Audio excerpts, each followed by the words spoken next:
ನಮಸ್ತೆ, ನಾನು ಡಾಕ್ಟರ್ ಜೋಸ್ನಿ ಟೆಲ್ಲಿಸ್, ಮಕ್ಕಳ ಹಾಗೂ ನವಜಾತ ಶಿಶು ತಜ್ಞೆ. ನನ್ನ ಲಾಸ್ಟ್ ವಿಡಿಯೋದಲ್ಲಿ ಒಬ್ಬರು ಕಮೆಂಟ್ ಮಾಡಿದರು, ಮೇಡಮ್ 6 ತಿಂಗಳ ಮಗುವಿನ ಡಯಟ್ ಹೇಳಿ ಅಂತ. ಮಗುವಿಗೆ 6 ತಿಂಗಳು ತುಂಬುವವರೆಗೂ ಕೇವಲ ತಾಯಿಯ ಎದೆ ಹಾಲನ್ನು ಮಾತ್ರ ಕೊಡಬೇಕು. 6 ತಿಂಗಳ ನಂತರ ತಾಯಿಯ ಎದೆ ಹಾಲಿನ ಜೊತೆಗೆ ನಾವು ಮಗುವಿಗೆ ಫುಡ್ಡನ್ನು ಇಂಟ್ರಡ್ಯೂಸ್ ಮಾಡ್ತಾ ಹೋಗಬೇಕಾಗಿ ಬರುತ್ತೆ. ಹೇಗೆ ಮಾಡ್ತೀರಾ?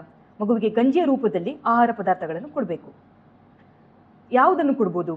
ಗೋಧಿ, ರಾಗಿ, ಗಂಜಿಯನ್ನು ಕೊಡ್ಬೋದು. ಹೇಗೆ ಕೊಡ್ತೀರಾ?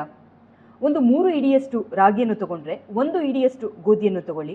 ಅದನ್ನು ಚೆನ್ನಾಗಿ ತೊಳೆದು ಒಣಗಿಸಿ ಅದನ್ನು ಫ್ರೈ ಮಾಡಿ ಪೌಡರ್ ಮಾಡಿ ಒಂದು ಏರ್ ಟೈಟ್ ಕಂಟೈನರಲ್ಲಿ ಇಡಿ.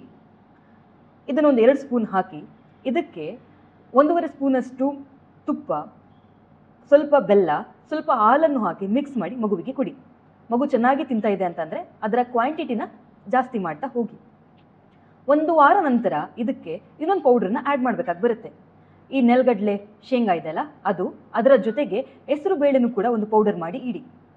ಗೋಧಿ ಮತ್ತು ರಾಗಿ ಪೌಡರ್ನ 5 ಚಮಚ ಹಾಕಿದ್ರೆ ಹೆಸರು ಬೇಳೆ ಮತ್ತು ನೆಲಗಡಲೆಯ ಪೌಡರ್ನ 1 ಚಮಚ ಹಾಕಿಬಿಟ್ಟು ಚೆನ್ನಾಗಿ ಗಂಜಿಯ ರೂಪದಲ್ಲಿ ಮಾಡಿ ಮಗುವಿಗೆ ತಿನ್ನಿಸಿ.